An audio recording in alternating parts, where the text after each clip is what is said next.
bahwasanya ibadah itu tidak sah kecuali diiringi dengan tauhid. Kaidah kedua, bahwasanya orang-orang kafir Quraisy yang diperangi Nabi itu mereka mengakui tauhid rububiyah tapi mengingkari tauhid uluhiyah. Yang ketiga, mereka itu menyembah sembahan kepada selain Allah beralasan karena itu mendekatkan mereka dan mendapatkan mereka syafaat. Nah, sekarang kita akan membahas masing-masing dalilnya. Karena tafarruq, sembahan-sembahan mereka itu berbeda-beda. Setiap dari sembahan-sembahan mereka itu sudah disinggung Allah. Sebagian ayatnya adalah Allah Subhanahu wa taala berfirman, "Wa dalilul malaikah qauluhu ta'ala." Dalil tentang mereka itu ada yang menyembah malaikat, Allah berfirman, "Wala ya'murukum an tattakhidul malaikata wan nabiyina arbaba." Surat Al-Imran ayat 80. Dan Allah tidak memerintahkan kalian untuk menyembah malaikat ataupun nabi sebagai sembahan-sembahan selain Allah. Kemudian dalil tentang nabi, Allah Subhanahu wa taala juga menerangkan di ayatnya Al-Qur'an, ayat surat Al-Maidah ayat 116. Wa id qala Allahu ya Isa ibn Maryam a anta qulta lin-nasi attakhiduni wa ummi ilahaini min dunillah qala subhanaka ma yakunu li an aqulu ma laysa li bihaqqin in kuntu qultuhu faqad alimtahu ta'lamu ma fi nafsi wa la a'lamu ma fi nafsik innaka anta alamul ghuyub. Jadi yang tentang nabi, orang-orang yang menyembah nabi itu Allah juga sudah singgung di surat Al-Maidah. Allah Subhanahu wa taala berfirman yang artinya, dan ketika Allah bertanya kepada Isa ibnu Maryam, "Wahai Isa, apakah kamu berkata kultalinas, berkata kepada manusia, jadikanlah diriku dan ibuku Maryam sebagai dua sembahan kalian di sisi Allah?" Maka Nabi Isa pun menjawab, dia tidak berani. "Subhanaka, maha suci engkau ya Allah. Ma yakunu li an aqulu ma laisa li bihaqqin." Tidak mungkin aku dan aku takut mengatakan sesuatu yang aku tidak punya kebenaran tentang hal itu. In kuntu qultuhu, kalaupun seandainya aku telah mengatakannya, faqad alimtahu, maka engkau telah tahu ya Allah. Ta'lamu ma fi nafsi wa la a'lamu ma fi nafsik. Engkau tahu apa yang ada di dalam diriku, tapi diriku Isa tidak tahu apa yang ada di dirimu ya Allah. Innaka anta alamul ghuyub. Sesungguhnya engkau yang maha mengetahui hal-hal yang gaib. Nah, kemudian wa qauluhu wa dalilus salihin, ada juga dalil tentang orang-orang soleh yang disembah orang-orang kafir. Allah Subhanahu wa taala berfirman dalam surat Al-Isra ayat 57, "Ulaika alladzina yad'una yabtaguna ila rabbihim al-wasilah ayyuhum aqrabu wa yarjuna rahmatahu wa yakhafuna 'adzabahu." Dan mereka-mereka orang yang menyembah dan berdoa kepada Tuhan-Tuhan mereka itu, orang-orang soleh yang dianggap sebagai wasilah, jalan untuk mendekatkan dan mengharapkan rahmat Allah. Dan mereka takut akan azab Allah. Padahal itu semua tidak benar, tidak ada di ajaran Islam. Nah, itu dalil-dalilnya. Sekarang kita akan membahas selanjutnya. Ada satu lagi dalil tentang orang-orang yang menyembah ahjar wal asjar, batu dan pohon. Allah juga telah menyinggung, berfirman Subhanahu wa taala, "Afara'aitumul lata wal uzza wan manawatas salisah al-ukhra." Apakah kamu tahu tentang Lata dan Uzza? Nah, itu sembahan-sembahan mereka.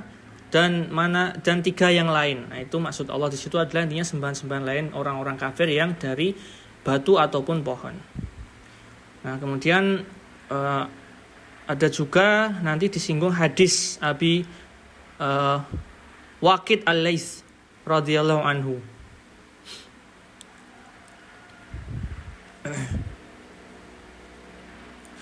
Nah, dalil lainnya ini dikisahkan dari sahabat ya.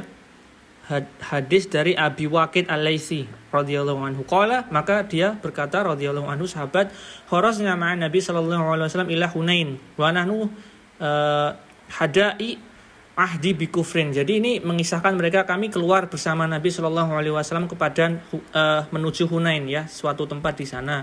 Dan pada waktu itu kami masih ahdin bi kufrin itu bisa diartikan baru masuk Islam, baru mu'alaf ya, baru banget masuk Islam, belum kenal banyak tentang Islam.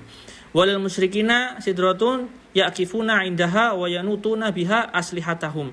Dan bagi orang-orang kafir itu mereka punya pohon yang pohonnya itu digantungi senjata-senjata.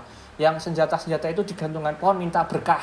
Biar senjatanya tambah kuat, tambah Masya Allah bisa lebih jitu dan yang lain sebagainya. yuqala laha dzatu anwat. Itu namanya dzatu anwat. Ya.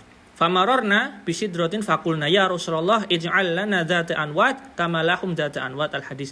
Jadi sahabat ini karena keingat itu, karena dulu mereka juga melakukannya.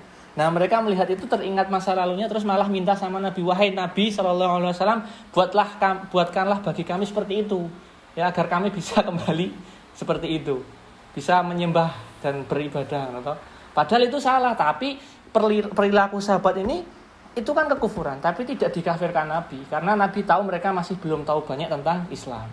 Nah, intinya setelah itu Nabi, celakalah kalian. Itu perbuatan kufur. Nah, tapi Nabi tidak mengkufurkan mereka, hanya memberi pelajaran bahwasanya jangan diulangi lagi itu perbuatan kufur dan syirik.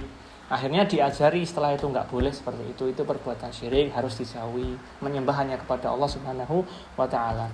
Nah, di sini di dalam hadis ini ulama juga mengambil pelajaran bahwasanya seorang mu'alaf yang baru masuk Islam, kemudian belum tahu banyak tentang Islam, kemudian melakukan maksiat atau melakukan perbuatan syirik tidak langsung dikafirkan. Diajarkan, dibenahi agar mereka benar-benar tahu.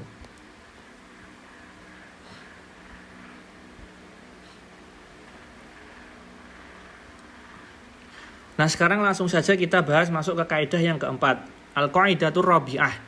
Ini Syekh At-Tamimi rahimahullah berkata, kaidah yang keempat, ana musyriki zamanina aghlatu syirkan minal awwalin.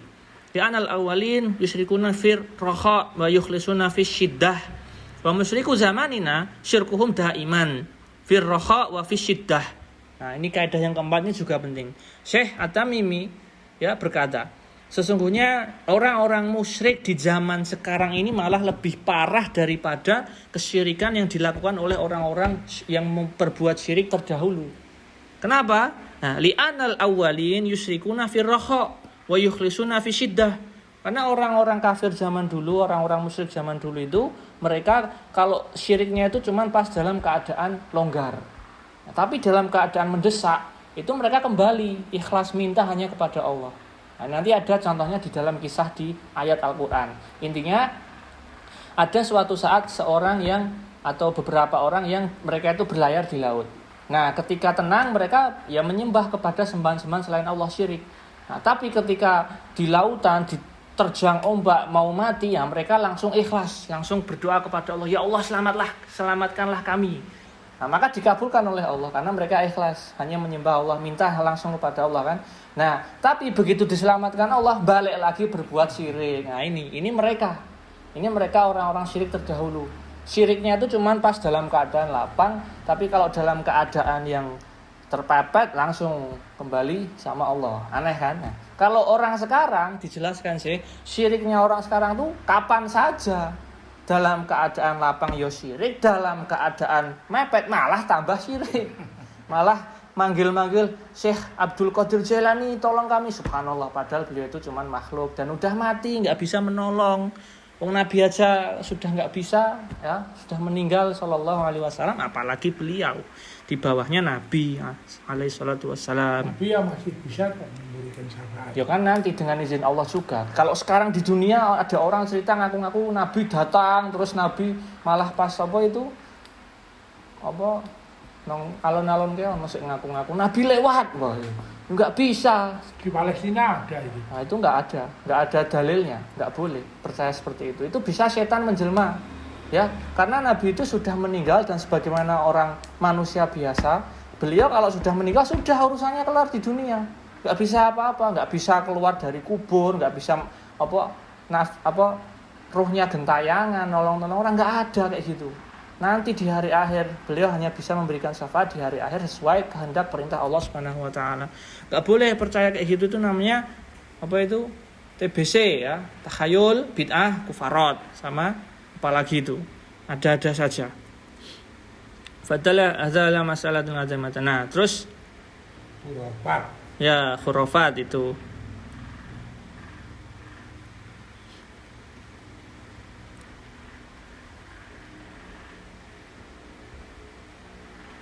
Jadi saksi yang ditambani yang Palestina kayak lah memang itu Rasul ceritane. Ya nggak boleh ngaku-ngaku seperti itu. Rasul sudah meninggal, nggak boleh. Satu-satunya yang bisa menyembuhkan ya hanya Allah Asy-Syafi. Jadi dia akan kena bom. Nah, ya pokoknya itu Allah Subhanahu wa taala. Kalau terus angkat tangan. Ya nggak bisa. Terus ibunya nyumpah-nyumpah Rasul sallallahu alaihi wasallam. Nah, itu syirik itu. Kalau minta berdoa malah minta sama Nabi, bukan itu perbuatan. nyumpah-nyumpah. Anakku celaka karena Rasul. Dan kalau bersumpah nggak boleh dengan selain Allah, itu juga syirik. Ayo memang itu orang Kristen. Ayo wis, berarti. Tapi gitu. terus Rasul datang terus dia bersumpah. Nggak. Itu hanya fitnah ya, bisa jadi setan bermain-main di situ karena sudah ketentuannya orang Setan memberikan petunjuk. Ya wallahu alam, itu ujian dari Allah. Bisa jadi memang Allah sengaja memberikan izin untuk bisa sembuh karena agar jadi fitnah bagi manusia. Siapa yang beriman silahkan percaya kepada apa yang diajarkan Rasul. Kalau yang nggak beriman kayak gitu percaya silahkan.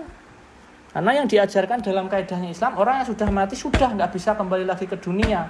Ada ayatnya di dalam Al-Quran, Allah Subhanahu Wa Taala telah menerangkan orang-orang yang sudah mati nggak bisa kembali hidup, sudah terputus, nggak bisa dalam, nggak bisa ini. Tetapi ruhnya itu datang. Nggak bisa, ruhnya itu sudah di alam barzakh, tidak akan bisa kembali ke dunia atau ada istilahnya. Yo lewat jalan-jalan ke rumah, nggak ada kayak gitu, itu khurafat, takhayul, mengada-ada dalam urusan agama. Dan Nabi SAW telah bersabda, man ahjasa fi amrina hadza ma laisa minhu fahuwa raddun. Siapa saja yang mengada-adakan perkara agama yang tidak pernah diajarkan Nabi maka tertolak. Selesai, simple. Makanya nggak usah kebanyakan nonton YouTube yang nggak jelas kayak gitu. Itu akan memberikan kita bukan petunjuk hidayah tapi malah kesesatan. Naudzubillah.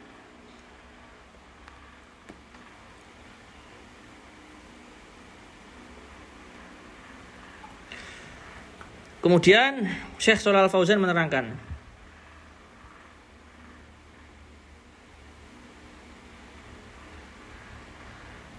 Al-mas'alatul ula khutrul jahli bitauhid. Kejelekan orang-orang yang tidak tahu tentang tauhid. Fa inna man kana yajhalu tauhid hurri an yaqa'a fi syirki wa huwa la yadri. Karena orang yang enggak tahu atau jahil tentang tentang ilmu tauhid, mereka pasti akan terjerumus ke dalam perbuatan syirik dan mereka itu enggak tahu bahwasanya mereka itu ternyata telah terjerumus ke dalam perbuatan syirik. Wa min huna yajibu an ta'allumu tauhid, maka dari itu kita wajib belajar tauhid. Wa ta'allamu ma yudadu minasyirki hatta yakunul insanu ala basiratin li ala yu'ta min jahlihi. Agar orang itu bisa keluar dari kesyirikan maka harus belajar agar kebodohannya itu hilang sehingga dia tahu. La siyama idza ra'a man yaf'alu dzalika fahasbuhu haqqan bisababin jahli. Apalagi ada orang yang karena ketidaktahuannya itu melihat perbuatan syirik malah membenarkannya karena dianggap itu yang benar karena ketidaktahuannya tentang ilmu tauhid. Fafihi khatrul jahli. Nah, maka di situ namanya itu akibat kejelekan dari ketidaktahuan yang akibatnya karena yang dikarenakan sebabnya tidak belajar tauhid. La syama fi umuril akidah. Tidak lebih-lebih lagi dalam perkara akidah. Yang kedua, fil hadis khutru tasyabuh bil musyrikin. Ini enggak perlu saya bahas sekarang. Ada lagi amma musyriku hadza zaman yakni ini dijelaskan di sini sekarang. Nah, Al-Qaidatul Rabi'ah, ini kaidah yang terakhir dijelaskan Syekh Shalal Fauzan. Ana musyriki zamanina. Oke, udah tahu Bung Isa ilaihim Rasulullah SAW.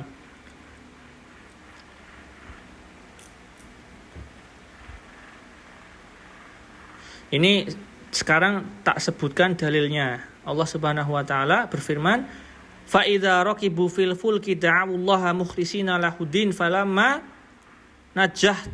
najahtuhum atau najahum falamma najahum ila al-bir au ila al-barri idzahum yusyrikun. Wallahu alamu wa sallallahu ala nabiyina Muhammadin wa ala alihi wasallam. Sudah ditutup oleh Syekh. Nah, dalil yang terakhir bahwasanya orang-orang musyrik itu yang zaman sekarang lebih parah daripada zaman dulu, karena musyrik zaman dulu itu mereka berbuat syirik ketika lapang tapi berbuat tauhid ketika tidak lapang, ketika mepet. Allah berfirman, maka ketika mereka berlayar ke laut dan mereka dihampar ombak, hampir mati, mereka langsung berdoa kepada Allah. Mukhlisina lahuddin, langsung minta kepada Allah dan benar-benar meyakini hanya menyembah kepada Allah pada waktu itu. Fala manajahum ilal bari idzahum yusyrikun. Tapi ketika Allah Subhanahu wa taala telah menyelamatkan mereka sampai ke daratan, maka mereka berbuat syirik lagi. Nah, seperti itu.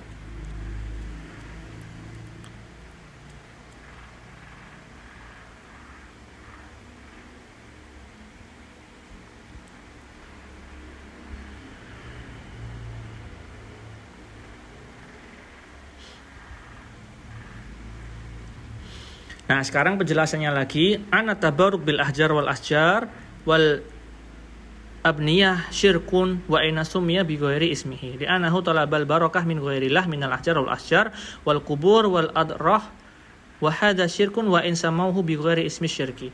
Maka kalau ada orang-orang juga yang mereka itu meminta-minta berkah ya. Karena meminta berkah itu sejatinya juga berdoa, dan apa saja yang berbau berdoa, beribadah, meminta, meyakini itu semua harus bertauhid, harus ditujukan kepada Allah. Maka kalau ada orang yang meminta berkah dengan pohon atau dengan batu atau dengan apa saja yang semisalnya, itu tetap syirik apapun namanya. Meskipun orang menganggap itu namanya ini begini kok, bukan begitu, ini bukan syirik, tetap saja syirik dan tidak boleh, dilarang. Nah, kemudian ya dijelaskan lagi. Fala yad'una ghairallah azza wa jalla 'alahum annahu la yunqadu minasy syada'idi ila. Nah, ini sudah dijelaskan. Ya, kurang lebih sudah selesai 4 kaidah ini sudah kita bahas. Sisanya yang dijelaskan saya kurang lebih sudah saya ringkaskan seperti yang saya jelaskan tadi. Jadi intinya di kitab Qawaidul Arba ini Syekh Shalal Fauzan menjelaskan 4 kaidah yang semoga dengan 4 kaidah ini memudahkan kita untuk bisa lebih memahami tauhid. Nah, kita ulang kaidah yang pertama apa? Ayo, ingat enggak? Kaidah yang pertama. Al-Qaidatul Ula, orang-orang kafir zaman dulu itu ya apa? Kaidah yang pertama intinya orang-orang yang diperangi Nabi itu mereka mengakui tauhid rububiyah, tapi meskipun meyakini tauhid rububiyah mereka berbuat syirik di dalam uluhiyah, dalam peribadatan. Itu kaidah yang pertama. Kaidah yang kedua, itu kaidah yang pertama. Kaidah yang kedua, mereka itu beralasan mereka menyembah-nyembah sembahan selain Allah itu guna untuk mendapatkan syafaat dan mendekatkan diri kepada Allah. Kaidah yang ketiga, sembahan-sembahan orang-orang kafir itu berbeda-beda, tapi Nabi tidak membeda-bedakan. Selama mereka menyembah kepada selain Allah bersamaan dengan menyembah Allah, tetap didakwahi Nabi ya, tetap didakwahi kalau nggak mau diperangi. Nah, kemudian yang terakhir, orang-orang yang berbuat syirik zaman sekarang itu lebih parah daripada orang-orang yang berbuat syirik zaman dahulu. Karena orang-orang zaman dulu itu berbuat syiriknya dalam keadaan lapang saja. Kalau dalam keadaan terdesak mereka ikhlas, hanya menyembah kepada Allah. Tapi habis itu syirik lagi. Kalau orang sekarang dalam keadaan lapang maupun gak lapang tetap berbuat syirik. Na'udzubillah. Nah, sekian kurang lebih. Alhamdulillah kita telah menyelesaikan kitab Qawaidul Arba. Tidak perlu semuanya dibaca karena ada yang mungkin tidak perlu. Tapi kurang lebih isinya sudah kita pelajari. Alhamdulillah. Insya Allah kita lanjutkan kitab lain besok. Nah, sebelum lanjut mungkin ada pertanyaan atau yang ingin didiskusikan, tafadhol.